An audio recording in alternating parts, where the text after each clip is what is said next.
Hola amigos, esto es una sesión más de Conociendo mis derechos. El día de hoy vamos a hablar de un tema muy interesante. Vamos a hablar sobre la sucesión intestada.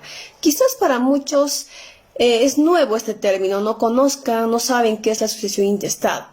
Bueno, la sucesión intestada es el documento que expide el juez o un notario donde se va a declarar a los herederos.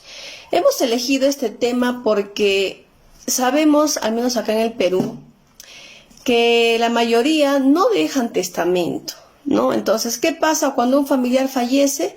Los hijos, la cónyuge, el cónyuge, los padres y demás descendientes no saben cuál es el trámite a seguir, ¿no? Entonces, ¿qué es lo que tienen que hacer para que los bienes que ha dejado el causante, le llamamos así, ¿no?, a la persona que ha fallecido o al familiar fallecido?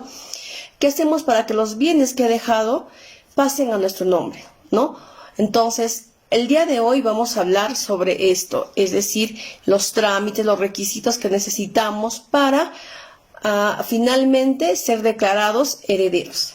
Bien amigos, antes de indicarles cuáles son los requisitos o el trámite a seguir para la sucesión intestada o para que se nos declare herederos, debemos conocer a quienes se les denomina herederos forzosos.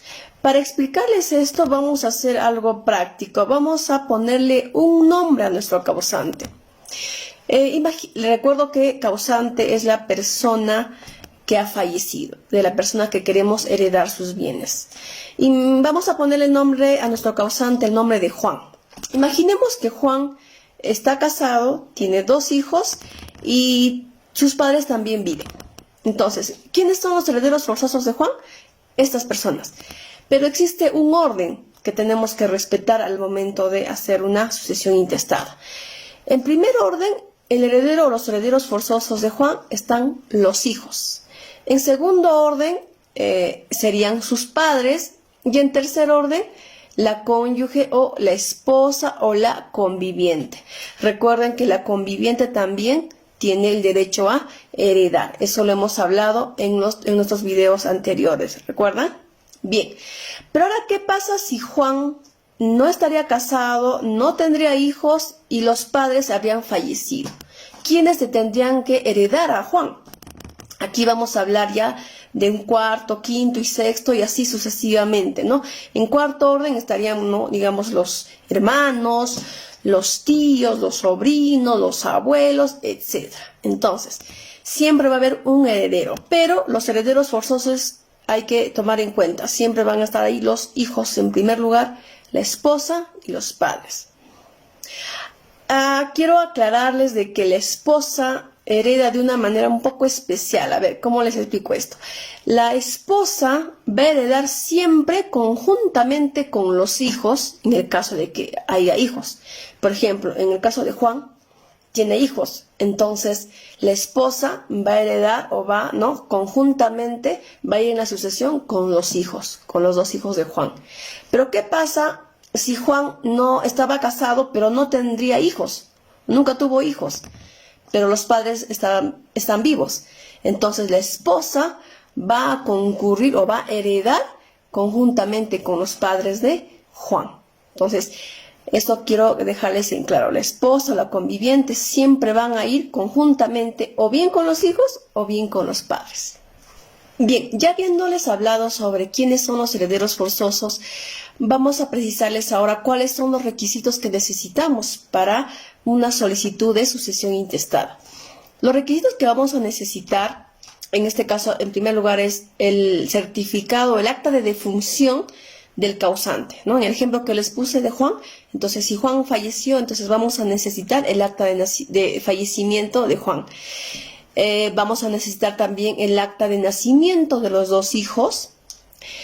También vamos a necesitar el acta de matrimonio, ¿no? Porque en el ejemplo que les puse, Juan estaba casado. Entonces, como tienen hijos, entonces va a concurrir conjuntamente con la esposa y los 2 hijos, ¿no?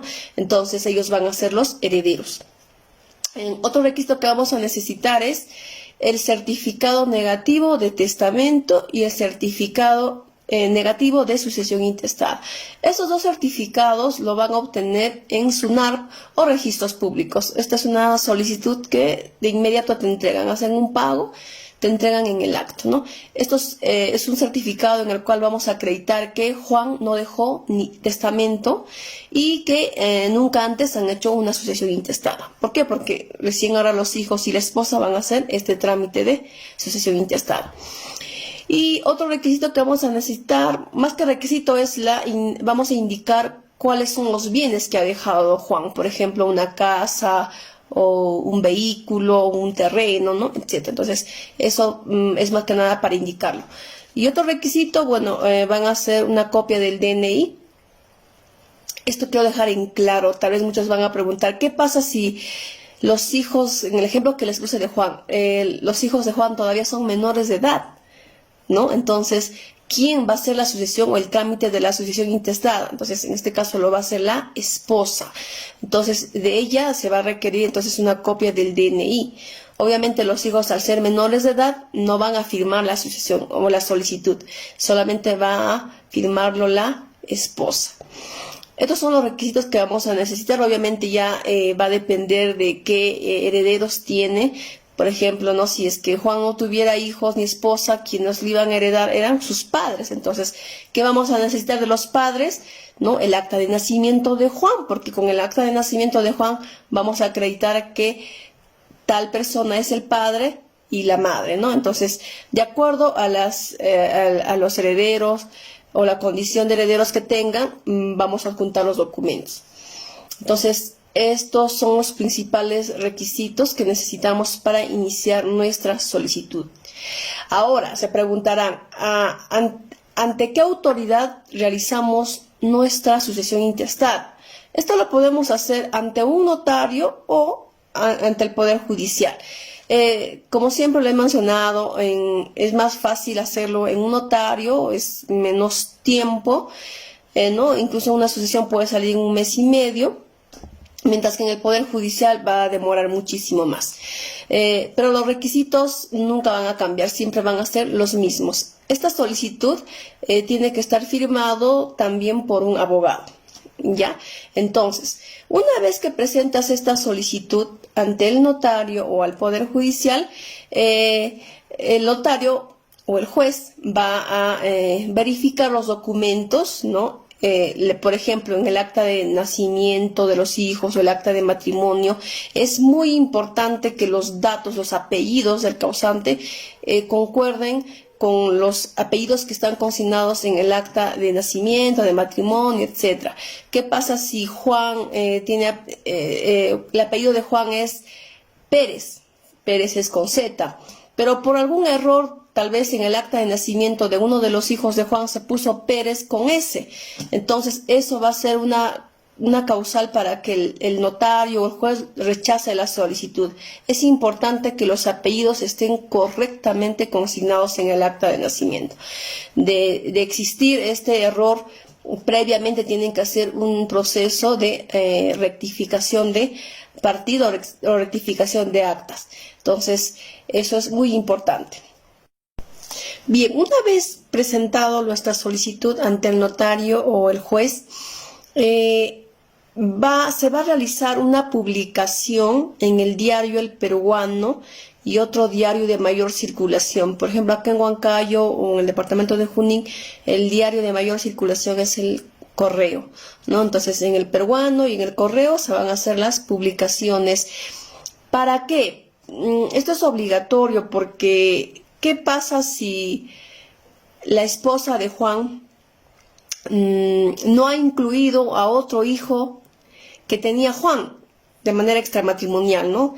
Esto suele pasar. A veces muchos tienen pues hijos extramatrimoniales y tal vez la esposa no ha querido incluir a este hijo, ¿no? Entonces, para esto está la publicación. Pero generalmente sabemos que la mayoría no está pendiente, no leemos pues los diarios, menos aún los edictos que se publican ahí.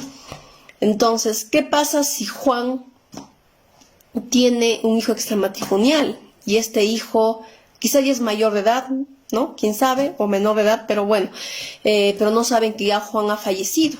Entonces, pero a través de estos anuncios, de estos edictos que se publican en estos diarios, se puede enterar que están realizando una sucesión intestada de Juan. Entonces, como tiene un hijo extramatrimonial, como le digo, el hecho de que un hijo sea matrimonial o extramatrimonial no tiene menos o mayor derecho. Todos los hijos heredan de manera o en porcentaje igual.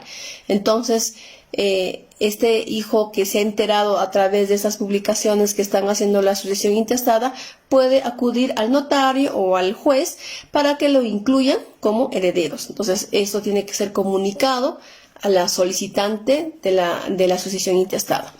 Entonces, por lo general no existe eso. Entonces, ¿qué va a pasar o qué procede después de que se publique en el diario Peruano y Correo? Entonces, como no hay oposición, nadie se ha presentado como heredero forzoso, el juez o notario va a expedir finalmente, emitir un acta notarial o una resolución final donde consta la declaratoria de herederos. Esto finalmente va a ser inscrito en registros públicos y con eso habría terminado el trámite. Bien, amigos, hemos hablado sobre el trámite de la sucesión intestada y bueno, lo hemos hecho de manera general. Yo sé que tienen muchas preguntas que hacernos porque cada caso es único, cada caso tiene, ¿no?, sus propias requisitos también que tenemos que agregarle quizás a lo que ya hemos hablado. En Lex Abogados y Asociados estamos para apoyarlos. Ahí estamos dejando nuestros números en WhatsApp. Escríbanos cualquier consulta que tengan y gustosamente vamos a absolver todas sus consultas. No se olviden compartir estos videos. Una vez más, quiero agradecer a todos nuestros seguidores. Muchísimas gracias por compartir nuestros videos. Y pues conmigo será hasta una nueva oportunidad. Gracias.